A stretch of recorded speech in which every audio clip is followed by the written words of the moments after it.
जय श्री सीताराम जी महाराज की जय हो।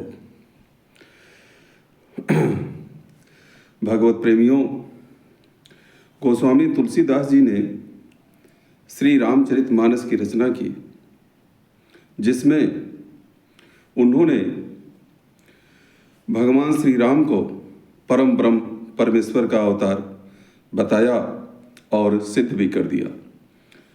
निर्गुण ब्रह्म की विशेषता बतलाते हुए गोस्वामी जी ने लिखा है, बिनु पग चलहि सुनहि बिनु काना, कर बिनु कर्म करहि विधि नाना।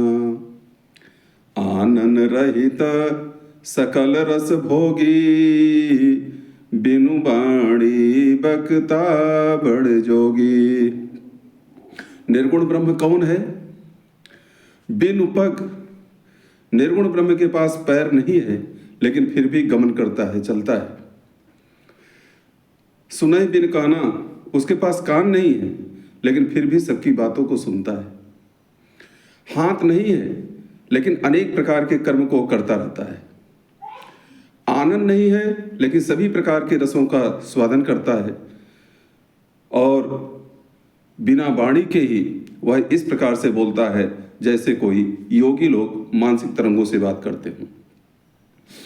गोस्वामी तुलसीदास जी ने श्री रामचंद्र जी को परम ब्रह्म का अवतार बताया और सिद्ध किया कि भगवान श्री रामचंद्र जी भी बिना पैर के चले हैं।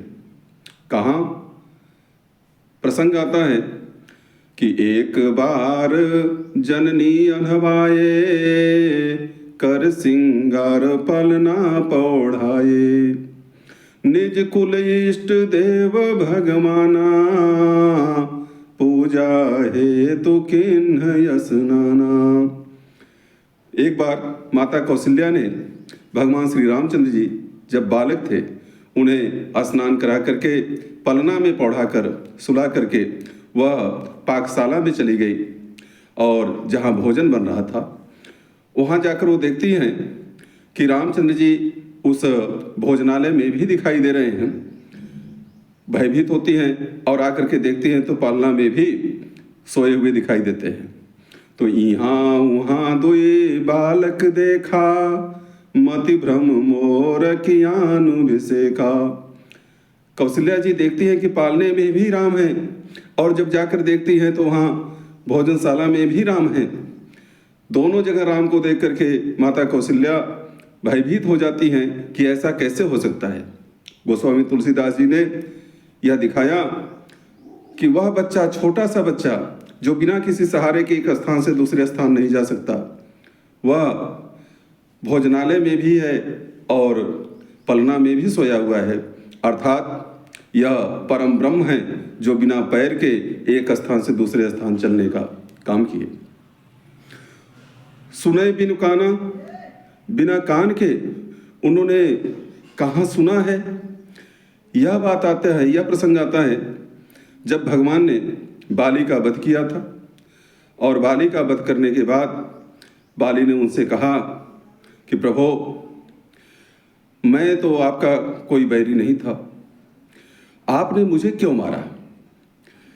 तो भगवान वहाँ कहते हैं कि मूढ़ तो ही अतिशय अभिमाना, नारी सिखामन करही न काना। तुम इतने बड़े अभिमानी हो, ये बाली, तुम इतने बड़े अभिमानी हो कि तुमने अपनी पत्नी की बात को नहीं माना।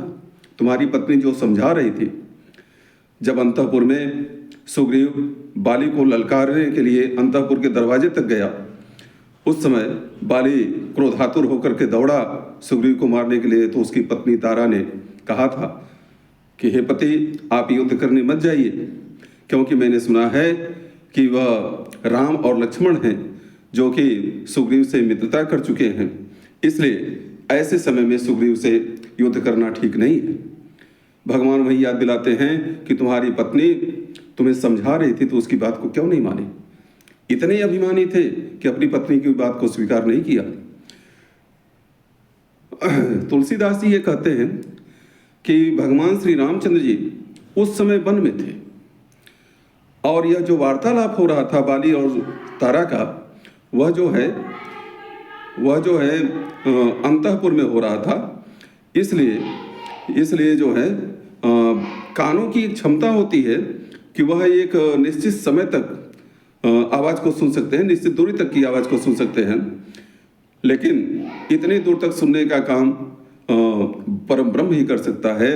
इसलिए वहाँ पर सिद्ध किए कि बिना कानों के भी उन्होंने उस आवाज़ को सुना। इसके बाद आता है कि कर बिनु कर्म करें बिन नाना, बिना हाथ के उन्होंने अनेक प्रकार के काम किए हैं। यह उस समय का प्रसंग आता है जब लंका में भगवान सेना सहित पहुंच गए और वहाँ पर बैठे हुए विश्राम कर रहे थे।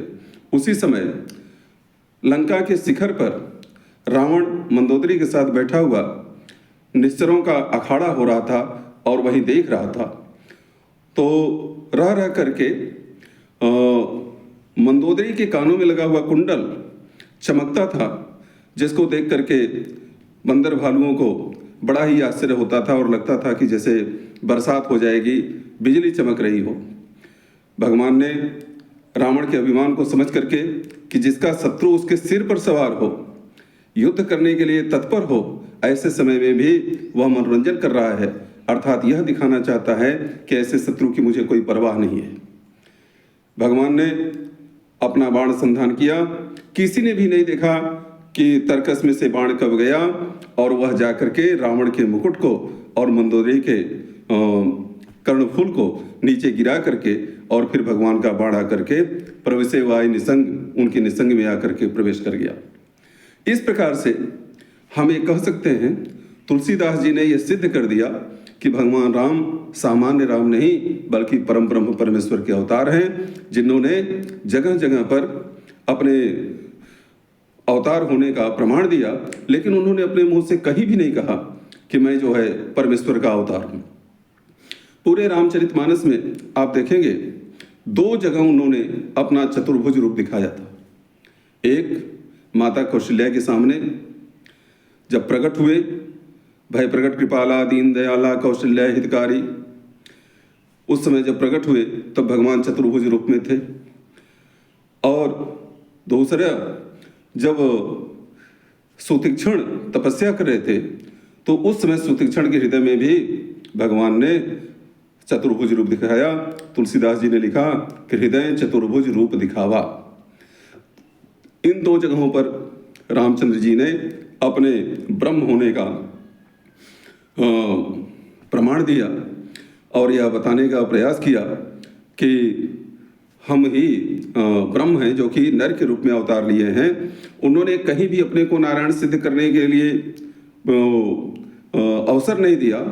कोई पूछता भी था कि आप ये बताइए कि आप नर हैं कि नारायण हैं, तो रामचंद्र जी ने बार बार यही कहते थे कि मैं एक सामान्य पुरुष हूँ। जिस ढंग से हनुमान जी से उनसे भेंट होती है, हनुमान जी ने भी उनसे पूछा कि प्रभु आप कौन हैं, को तुम श्यामल गौर किशोर। उसके बाद राम जी कहते हैं कौशलेश दशरथ के जाए हम पितु वचन मान बनाए, नाम राम लक्ष्मण दो भाई संग नार सुकुमार सुभाई। वहाँ यह नहीं बताते हैं कि मैं नारायण हूँ या मैं ब्रह्म का अवतार हूँ, बताते हैं कि मैं अयोध्या के राजा दशरथ का पुत्र हूँ, मेरा नाम राम है, ये हमारे भाई छोटे लक्ष्मण है। माता कौशल्या राम जी से पूछती हैं, यह उस समय का प्रसंग है जब अयोध्या पर विजय प्राप्त करके भगवान श्री रामचंद्र जी अयोध्या पहुँचते हैं।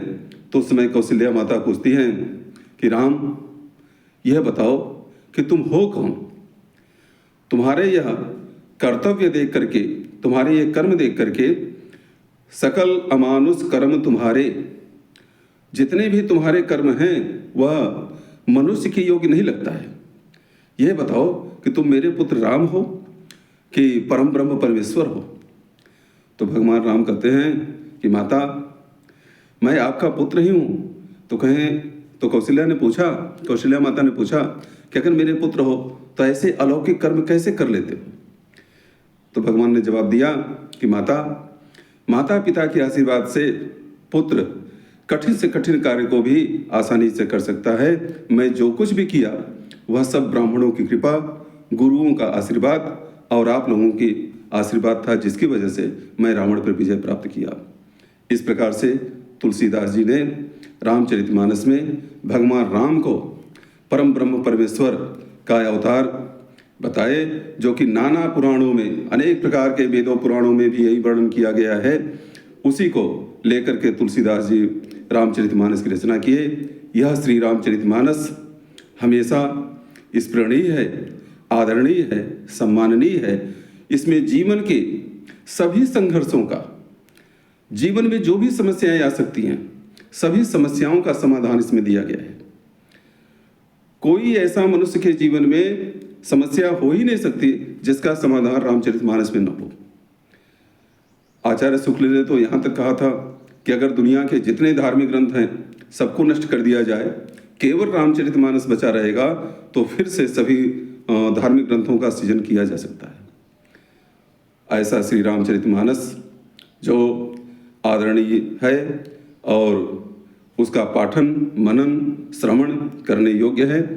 और गोस्वामी तुलसीदास जी जिन्होंने इतना बड़ा ग्रंथ लिख करके हम मानवों का मार्ग प्रशस्त किए, जीवन जीने का एक आधारशिला दिए, ऐसे तुलसीदास जी को भी सत सत नमन करते हूँ। जय श्री सीताराम।